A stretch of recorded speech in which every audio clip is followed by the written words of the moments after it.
I fly the Arctic Weather Patrol. Last month, I was out in the middle of the strait When I came across this. Murph, I think you should get up here. Any sign of what might have happened? Nothing. No passengers. No crew. No captain. I think I saw something I couldn't possibly have seen. I know all of this isn't real. I want to show you something. We have got to get off this boat now. इस कहानी की शुरुआत होती है सन 1962 से, जहां हमें एक बड़े से शिप को दिखाया जाता है। इस शिप के डांसिंग रूम में सभी पैसेंजर्स डांस कर रहे होते हैं और तभी हमें दिखाया जाता है कि एक लीवर को किसी ने ऊपर की तरफ उठा दिया। लीवर के ऊपर उठते ही एक वायर आती है और उस वायर से सभी पैसेंजर्स कट कर मर जाते हैं, सिवाय एक बच्ची के, क्योंकि उसकी हाइट कम थी और वायर उसके ऊपर से गुजर गई थी। ये सब देखने के बाद वो बच्ची जोर से चिल्लाती है। इसके बाद बच्ची का या फिर शिप का क्या हुआ किसी को कुछ पता नहीं। अब इस हादसे को 40 साल गुजर चुके हैं। यहाँ हमें एक शिप क्रू को दिखाया जाता है जिसके हेड का नाम शॉन मर्फी है। ये सब एक शिप को रेस्क्यू करके किनारे तक लाए हैं और शाम को ये सब अपनी जीत की खुशी में पार्टी कर रहे होते हैं। ये एक शख्स जिसका नाम जैक होता है इनके पास आता है और कहता है कि मैं एक वेदर सर्विस पायलट हूँ। आज से तकरीबन 40 साल पहले एक शिप खो गया था। उस शिप में बहुत सा खजाना है और जहाँ तक मेरी इन्फॉर्मेशन है वो बेरिंग सी के अंदर है। अगर हम उसे ढूंढ लें तो सब अमीर हो सकते हैं। टीम के बाकी सब लोग भी जैक का साथ देते हैं।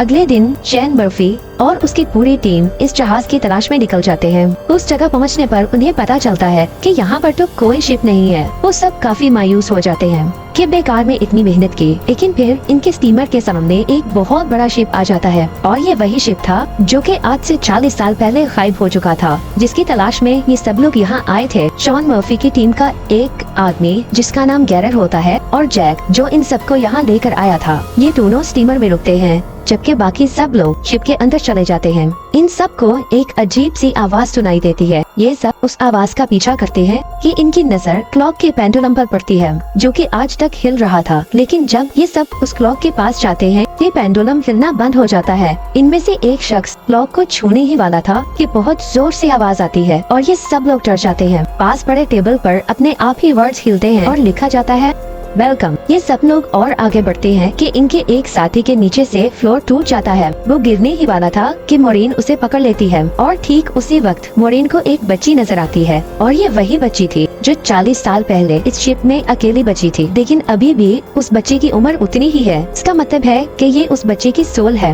लेकिन अगले ही सेकंड वो बच्ची गायब हो जाती है। मोरीन को समझ नहीं आता कि ये सच है या उसका वहम। फिर ये लोग कैबिन में जाते हैं जहाँ इन्हें एक वॉच मिलती है जो कि आज के टाइम की थी और ये शिप तो 40 साल पुराना था। उस वक्त तो ये वॉच नहीं हुआ करती थी, लेकिन फिर शॉन कहता है कि हो सकता है हमसे पहले भी यहाँ कोई आया हो और ये वॉच उसी की हो। अब ये सब अपने स्टीमर में वापस आ जाते हैं। अगले दिन इन्हें पता चलता है कि शिप में बहुत बड़ा होल है जिसकी वजह से वो आहिस्ता आहिस्ता सिंक हो रहा है। अब ये सोचते हैं कि अगले 3 दिनों के अंदर अंदर ये शिप को रिपेयर करके यहाँ से ले जाएंगे और सब लोग अपने अपने काम पर लग जाते हैं। अब मोरेन यहाँ शिप के उस हिस्से में आती है जहाँ स्विमिंग पूल है। वो देखती है कि यहाँ तो गोलियों के निशान हैं। वो ऊपर की तरफ आ ही रही होती है कि इसे फिर से वही बच्ची नजर आती है। मोरेन डर जाती है और पूल में ही गिर जाती है। उसके सर पर चोट लगती है और खून निकलने लगता है, लेकिन पूल उस खून को अब्सॉर्ब कर लेता है। वो फिर से वहीं देखती है जहाँ उसे बच्ची नजर आई थी, लेकिन अब की बार बच्ची की बजाय जैक खड़ा था। वो बाहर निकलने में मोरेन की मदद करता है और इन दोनों के यहाँ से जाने के बाद पूरा पूल खून से भर जाता है।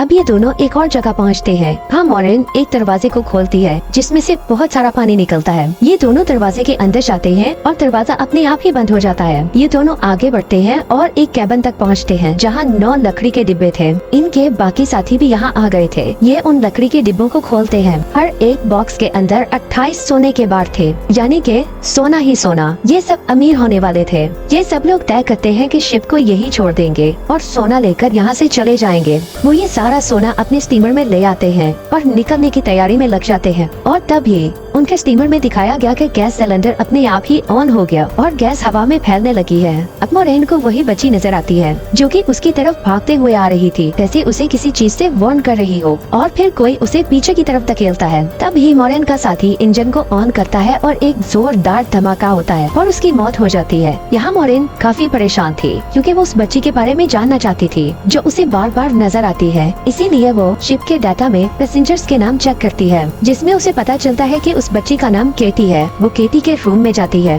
जहाँ उसे केटी का स्केलेटन नजर आता है। मतलब अब तक वो जिस बच्ची को देख रही थी वो सच में केटी की ही सोल थी। दूसरी तरफ शॉन मर्फी कैप्टन के रूम में होता है कि उसके सामने इसी शिप के कैप्टन की सोल आ जाती है। अब इस शिप का कैप्टन शॉन मर्फी को एक गिलास में शराब डालकर देता है और साथ ही उसे एक तस्वीर भी दिखाता है जो कि एक शिप की थी। कैप्टन बताता है कि सन 1962 में हमने इस शिप को रेस्क्यू किया था क्योंकि इसमें बहुत सोना था। फिर वो सोना हम अपने शिप में ले आए थे और उसके ठीक 2 दिन बाद हमारा शिप गायब हो गया। फिर वो कैप्टन शॉन को एक और तस्वीर दिखाता है जिसे देखकर शॉन बेहद परेशान हो जाता है। दूसरी तरफ मॉरन को दिखाया गया जो कि केटी यानी कि उस बच्ची के साथ थी। वो बच्ची बताती है कि इस शिप के अंदर बहुत से लोगों की रूहें कैद हैं और जो ये सब कुछ कर रहा है उसे और बहुत सी रूहों की जरूरत है। जब उसका काम पूरा होगा तभी हम अपनी यानी रूहों की दुनिया में जा सकेंगे। दूसरी तरफ इनका एक साथी डांसिंग रूम में पहुंच जाता है जहां आज से 40 साल पहले सब डांस कर रहे थे और अचानक से वहां का माहौल 40 साल पहले वाला ही हो जाता है जैसे पार्टी चल रही हो।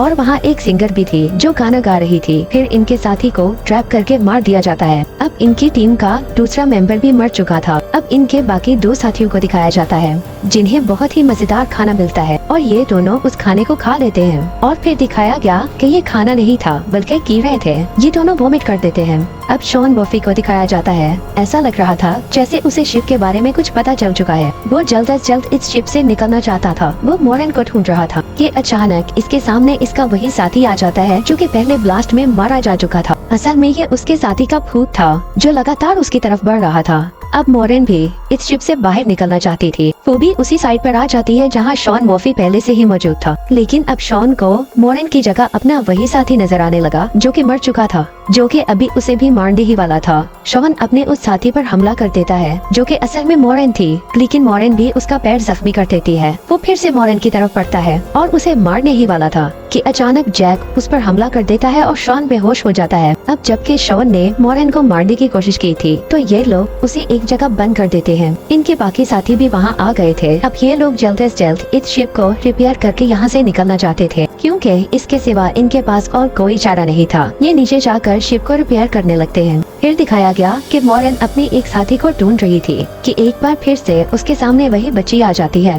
वो मॉरन को दिखाती है कि इसके उस साथी की भी मौत हो चुकी है। ये वही शख्स था जो पार्टी रूम में चला गया था। उस पार्टी रूम में जो सिंगर गाना गा रही थी वो उसे बहका कर अपनी तरफ बुलाती है और वो शख्स भी सिंगर के पीछे पीछे चल पड़ता है और फिर वो सिंगर उसे ऊपर से धक्का दे देती है। अब वो बच्ची जिसका नाम केटी था मॉरन को दिखाती है कि कैसे 40 साल पहले लोगों को यहाँ मारा गया जिसमें केटी खुद भी थी। फिर वो लोग जो सोना चुराने आए थे वो गोल तक पहुँच जाते हैं, लेकिन वो सिंगर जो यहाँ गाना गा रही थी इस गैंग के एक शख्स को सिड्यूस करती है। वो शख्स बहक जाता है और अपने ही साथियों को मार डालता है। वो सिंगर जो सारे सोने की मालकिन खुद बनना चाहती थी उस शख्स को भी मार देती है जिसने अपने साथियों को मारा था। अब इस सिंगर को लगता है कि सारा सोना उसी का हो चुका है क्योंकि इस पूरे शिप में सिर्फ वही जिंदा बची थी। लेकिन अब यहाँ एंट्री होती है उस इंसान की जो इस पूरे खेल का मास्टरमाइंड था, जो शायद इस गोल को हासिल करना चाहता था। वो इस शिप में बची इस आखिरी इंसान को भी रास्ते से हटा देता है। फिर केटी मॉरन को इस मास्टरमाइंड के चेहरा दिखाती है जिसे देखकर मॉरन के चेहरे का रंग उड़ जाता है क्योंकि वो शख्स कोई और नहीं बल्कि जैक था जो इन सबको यहाँ लेकर आया था। मॉरन को एहसास होता है कि उसका साथी शॉन मर्फी बेकसूर है। वो उसे बचाने उस जगह जाती है जहाँ उसे बंद किया था, लेकिन मॉरन के जाने में देर हो चुकी थी क्योंकि शॉन की मौत हो चुकी थी। उसके हाथ में वही फोटो थी जो इस शिप के कैप्टन ने उसे दी थी और ये फोटो भी जैक की ही थी। जैक कोई इंसान नहीं था बल्कि एक शैतानी रूह थी जो किसी खास शैतानी मकसद के लिए सब रूहों को एक जगह जमा करता था और अब वो इन्हें मारकर इनकी बेरूही कैद करने वाला था। मॉरन अपने साथी से कहती है कि तुम जैक पर नजर रखो, मैं अपने दूसरे साथी को ढूंढने जा रही हूँ जो पानी के अंदर था। मॉरन जब उस जगह पहुँचती है तो देखती है कि उसका वो साथी भी जिंदा नहीं बचा। फिर जैक वहाँ आ जाता है जहाँ मॉरन अपने साथी को छोड़ कर गयी थी और कहा था कि जैक पर नजर रखना। अब उसकी और जैक की किसी बात पर बहस हो जाती है पर गुस्से में वो जैक को गोली मार देता है। वो समझता है कि जैक मर गया, इसीलिए वो वहाँ से चला जाता है। अब मॉरन चाहती थी कि इस पूरे शिप को तबाह कर दिया जाए, इसीलिए वो जगह जगह बम फिट कर देती है। लेकिन वहाँ मॉरन का वो साथी आ जाता है जिसने जैक को गोली मारी थी। वो मॉरन से कहता है हमें इस शिप को ब्लास्ट नहीं करना चाहिए, लेकिन मॉरिन कहती है यहाँ बहुत सी रूहों को कैद करके रखा गया है। हो सकता है हमारे बाद और भी लोगों को ट्रैप करके यहाँ लाया जाए और गोल्ड की लालच में उन्हें भी मार दिया जाए। इस शिप को तो जरूर ब्लास्ट होना ही होगा। और फिर अचानक उसका साथी जैक में बदल जाता है, यानी कि जैक ने मॉरिन के आखिरी बचे साथी को भी मार डाला था। फिर जैक उसे कहता है, एक वक्त था जब मैं भी इंसान हुआ करता था, लेकिन मैंने बहुत गुनाह किए, इसीलिए मुझे रूहों को जमा करने का काम दिया गया। लेकिन इस सब के लिए मुझे इस शिप की बहुत जरूरत है। मैं तुम्हें इस शिप को तबाह करने नहीं दूंगा। लेकिन मॉरिन नहीं मानती, तो जैक उस पर हमला कर देता है। मॉरिन अपने बचाव में उसे जख्मी कर देती है। फिर वो एरो से रिमोट पर निशाना लगाती है और खुद शिप से कूद जाती है। शिप में जोरदार धमाका होता है, लेकिन अब वो खुद ही इस शिप के नीचे फंस चुकी थी। फिर वहाँ केटी की सोल आती है, जो उसे ऊपर का रास्ता दिखाती है। केटी की मदद से वो ऊपर तक आ जाती है, जहाँ वो देखती है कि इस शिप में जितनी भी रूहें कैद थीं,